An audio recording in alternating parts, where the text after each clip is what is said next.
पागल खाने का सबसे बड़ा जो अवार्ड रहता है ना, वो ये अमितेश कुमार को देना चाहिए, जिसका बाप 11 साल नागपुर का सांसद था, मगर मेरे बाप की इधर खुद के नाम की एक झोपड़ी भी नहीं है। वहाँ से आपने साथ दिया हमारे लिए कोई बहुत धन्यवाद। एक प्रेस कॉन्फ्रेंस है, उधर जा रही हूँ। कमाई का साधन है और सुप्रीम कोर्ट ने तो आदेश दिया है कि अगर वो महिला वयस्क है और खुद के स्वेच्छा से कोई भी जबरदस्ती में न आते हुए, किसी के भी प्रेशर में न आते हुए अगर देह व्यवसाय को अपना पेशा बनाती है तो कानूनी तौर से वो गुनाह नहीं है। मगर अलग अलग बहाने बताकर सबसे पहले अमितेश कुमार ने बताया कि ये महिलाएं सड़क पे खड़ी रह के लोगों को इशारे करती है, इसलिए मैंने गंगा जमुना बंद की। उसके बाद में बताया कि अगल बगल के लोगों ने कंप्लेंट किए, इसलिए मैंने गंगा जमुना बंद किया। उसके बाद में बताया इधर कुंटन खाना चलता है, इसलिए मैंने गंगा जमुना बंद किया। उसके बाद में बताया कि यहाँ पे छोटी उम्र की लड़कियाँ मिलती है, इसलिए मैंने गंगा जमुना बंद किया। फिर बाद में बोलता है अमितेश कुमार कि यहाँ पे तलघर मिले, इसलिए मैंने गंगा जमुना बंद किया। अभी बोलता है यहाँ पे मंदिर है, यहाँ पे कारपोरेशन की स्कूल है, यहाँ पे एमएससीबी का ऑफिस है, यहाँ पे गंगा जमुना की पुलिस चौकी है, ये एरिया को मैंने सार्वजनिक घोषित किया है, इसलिए मैंने गंगा जमुना बंद किया।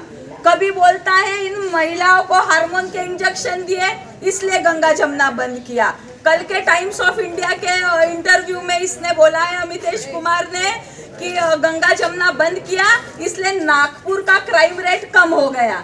यानी इस अमितेश कुमार के तो अकल का है और इसके बुद्धि का इसको अवार्ड देना चाहिए।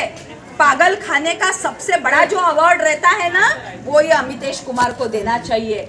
हर बार नया कारण बता के इन महिलाओं को टॉर्चर करता है, क्योंकि अमितेश कुमार पे भी प्रेशर है राजनीतिक लोगों का, और वो किसी एक पक्ष के राजनीतिक लोग नहीं है, विभिन्न पक्ष के राजनीतिक लोग उस पर प्रेशर डालते हैं और उनके प्रेशर के अंडर में ये अमितेश कुमार यहाँ पे तानाशाही गुंडाशाही कर रहा है। क्या प्रेशर उनको? ये जो जगह है ये लगभग 10-12 एकड़ की ये जगह है। पहले गंगा जमुना शहर के बाहर में आता था, मगर जैसे जैसे शहर का विकास हुआ, शहर का विस्तार हुआ अमित जी, गंगा जमुना अभी सेंटर के मध्य में आ गया है। ये जमीन का भाव सोने जैसा, हीरे जैसा ये जमीन का भाव है।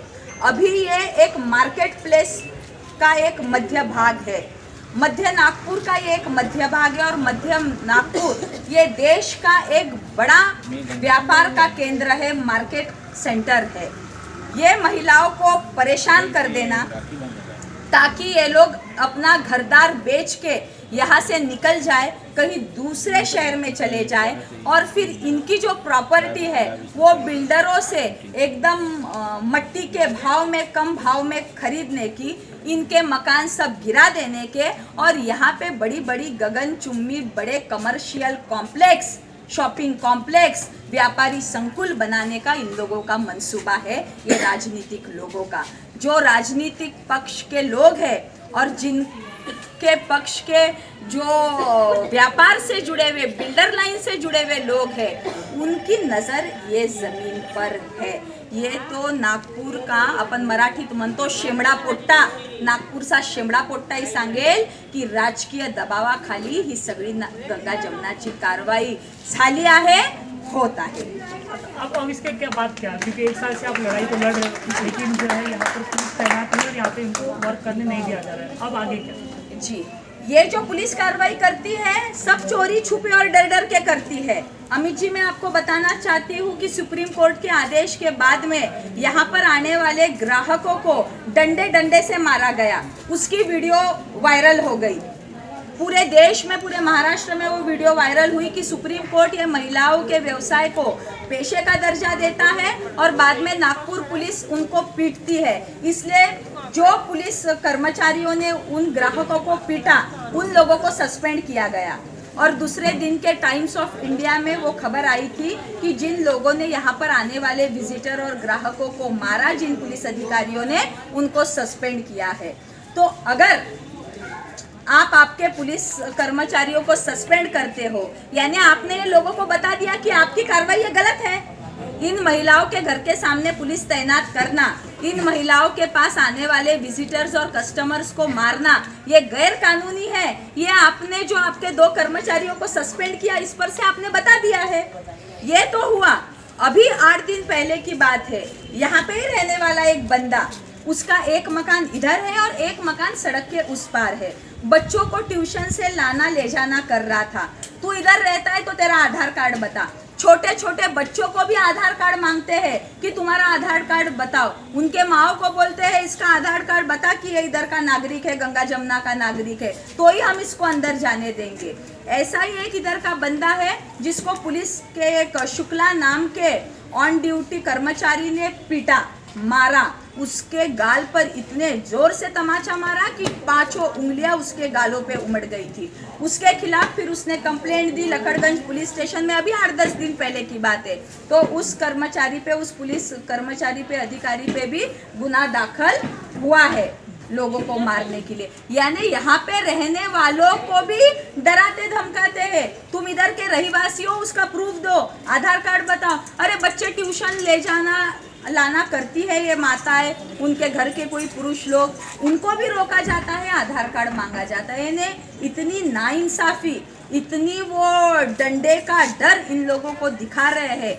इनका मंसूबा यही है कि ये महिलाएं परेशान होके यहाँ से निकल जाएं और ये ज़मीन, वो ये सब मकान किसी बिल्डर को मट्टी के भाव में बेच दें ताकि यहाँ पे बड़े बड़े व्यापारी संकुल बने। मेरा आखिरी सवाल, अब लोग जो है सोशल मीडिया पे आपको काफ़ी फॉलो करते हैं, आपके वीडियोस भी देखते हैं, उसमें कई लोग ये कहते हैं कि जितनी कोशिश आप इनको यहाँ पे रहने के लिए कर रहे हो, उतनी कोशिश इनको कुछ अलग जो है काम देने के लिए क्यों नहीं करते? अच्छा, इन लोगों को काम देने का जिम्मेदारी ये महाराष्ट्र सरकार की है और केंद्र सरकार की है। सुप्रीम कोर्ट ने तो आदेश दिया है कि कोरोना काल में सुप्रीम कोर्ट ने आदेश दिया था सभी राज्य के सरकारों को कि इन महिलाओं के खाते में, इन महिलाओं के अकाउंट में पैसे डालिए कोरोना के समय। इन लोगों के पुनर्वसन की जिम्मेदारी, इन लोगों के बच्चों को अच्छा शिक्षण प्राप्त हो, इसकी जिम्मेदारी ये महाराष्ट्र सरकार की है, ये जिम्मेदारी केंद्र सरकार की है।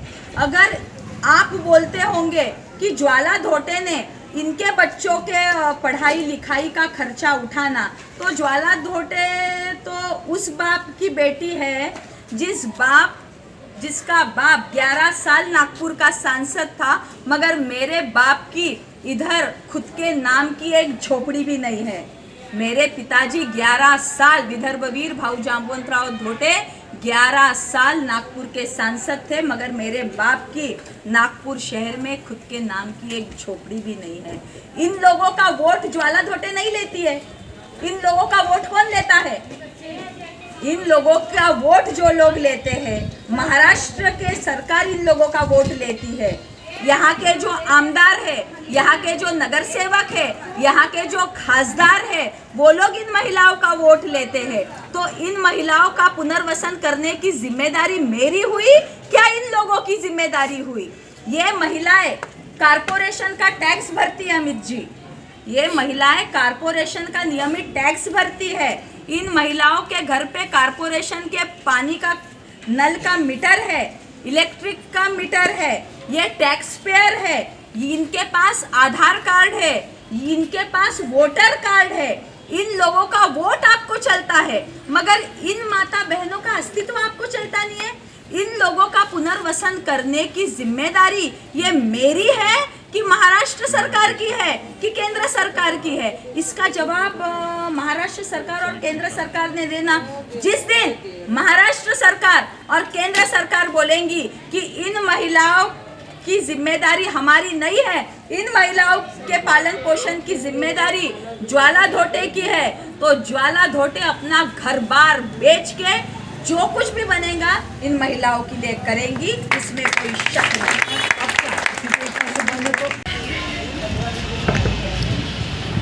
तो